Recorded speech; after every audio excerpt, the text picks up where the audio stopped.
the Tui Wunda, the Permanent Secretary for Sugar, the CEO of FSC, the board members, and of course the mill manager and all the other invited guests, Your Excellency, the French Ambassador. Ladies and gentlemen, Dalabina, and a very good morning to all of you. It gives me much pleasure to be here. You know, somebody is asking me the other day, they said, you know, why is it such a big deal that you have an occasion to mark the beginning of the crushing season? Why do you have to go to the mill and, you know, have this big event? If you look at it historically, sugarcane was the only source of income for Fiji for nearly 100 years. When the Europeans first came to Fiji, even before colonization, they started the cotton industry, where they wanted to grow cotton in Fiji and export cotton. We had some people who used to grow copra, and they were the two commodities that were sold out of Fiji.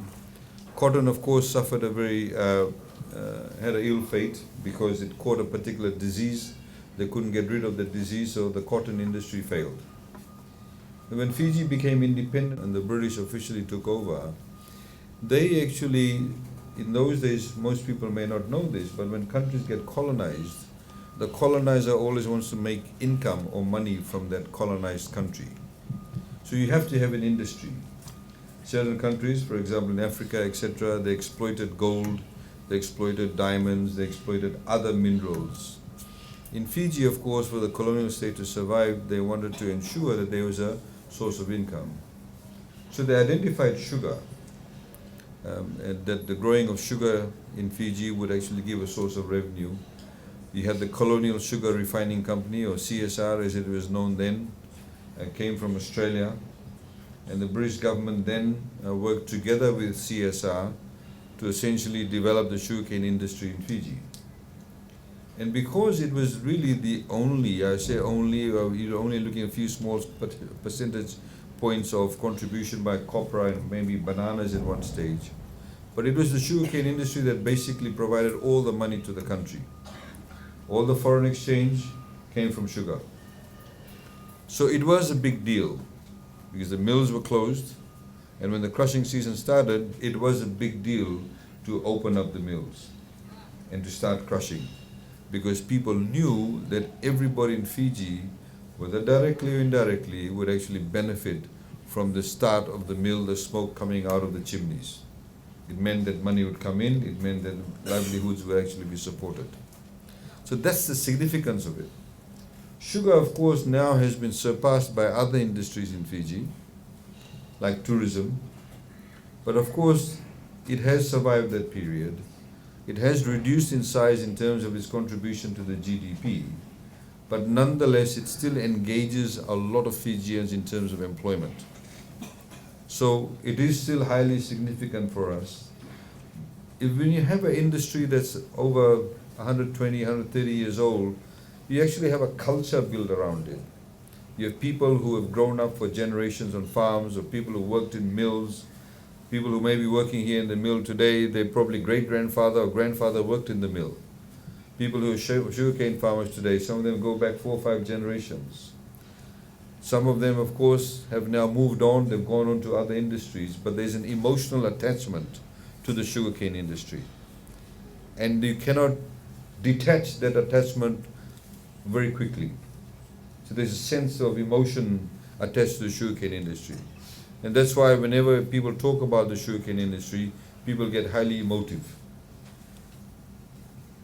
So what we need to do in this modern day and age, as you've heard the CEO talk about COVID-19, our MC very aptly talked about COVID-19, the world has significantly changed.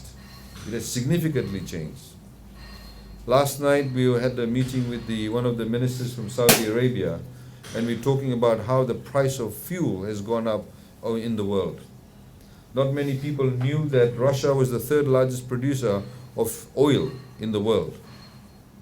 There's now a boycott on Russia for its invasion of Ukraine.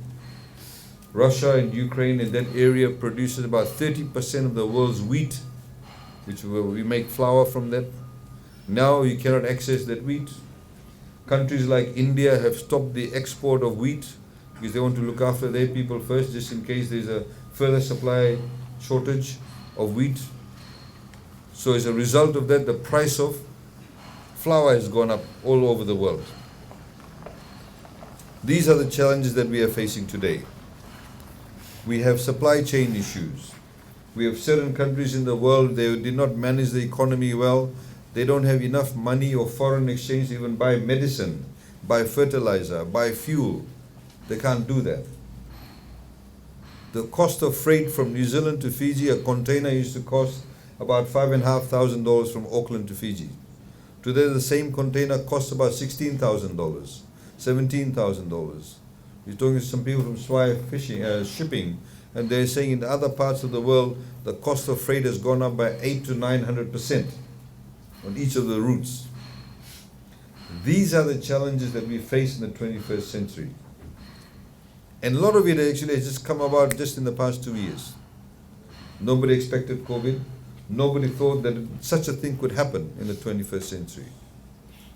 What it means, ladies and gentlemen, given what has happened in the past 2 years, and the fact that Fiji has been able to open up its borders from 1st of December last year, has meant and signifies to us that if we take a collaborative approach to meeting these challenges together, if we are able to seek knowledge rather than rely on rumor mongering or gossip mongering, then you'll be able to move ahead and be able to meet these challenges.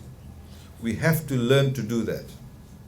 And countries, communities, societies and nations that have done that have always come out stronger. We need stability. In the same way this mill needs stability. You cannot have mill breakdowns. You cannot have people putting, corrugated, steel rods or stones in the crusher. It has happened in the past. I know in the past some people have put these things just to stop the mill so they may get paid overtime. This is not the time to do that, because everything is so much intertwined. I know in some of the mills there are security cameras were put up and the people used to go and cut the wires on the security cameras. Don't do that if you've done that, please. This is not the time to play games.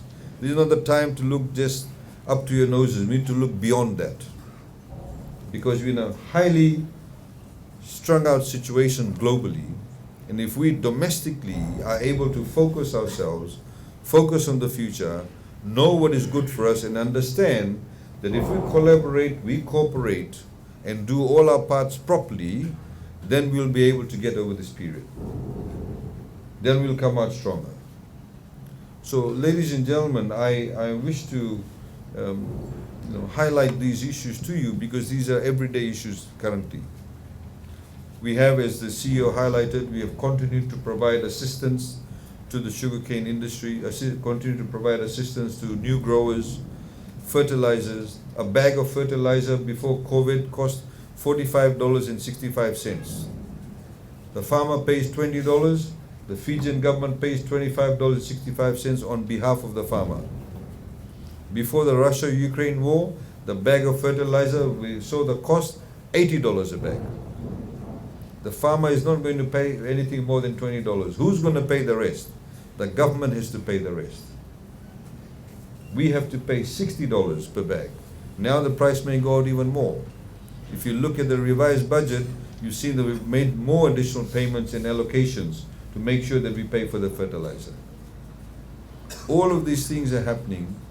Government will have the capacity to do that if we know and continue to ensure that production also increases.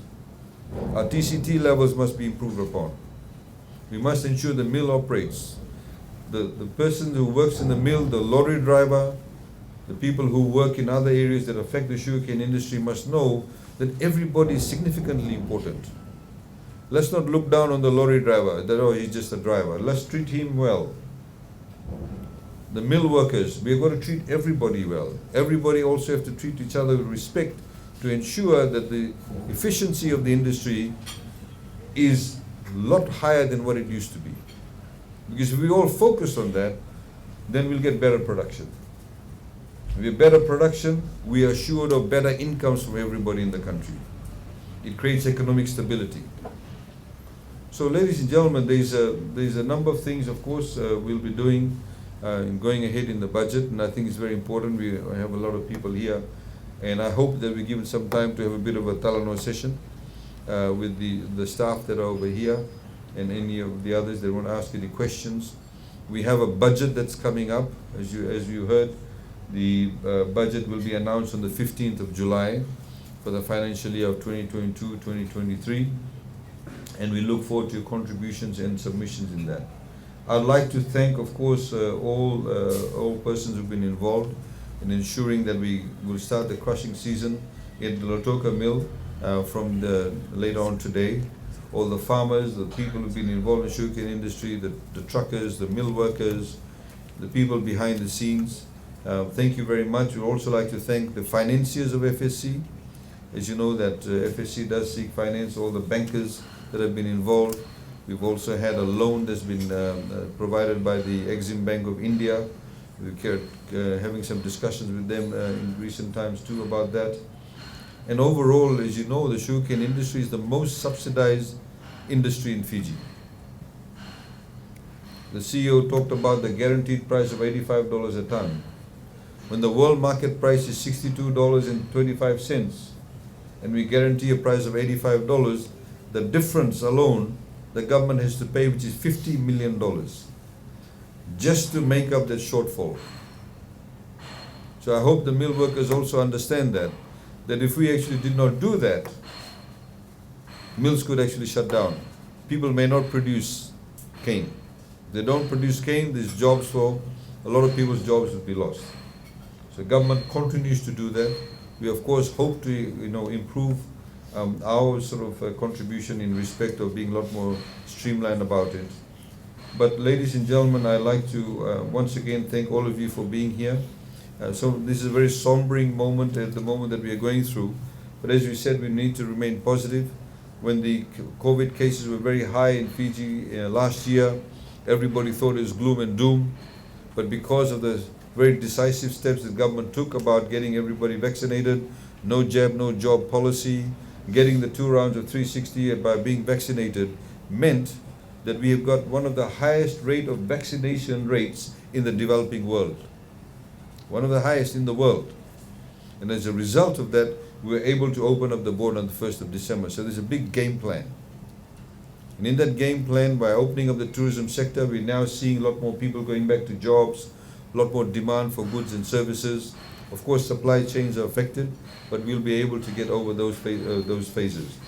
So my message, ladies and gentlemen, to all of you, as from government also, is please let's work together. Let's not only think about tomorrow, but let's look beyond that, because we need to look beyond and further ahead. And in that way, we'll be able to have a much better country in terms of economic well-being, much better sugarcane industry. And I'd like to wish everybody involved in this mill all the best. We look forward to a whopping crushing season from the Lautoka mill. Pinaka, thank you.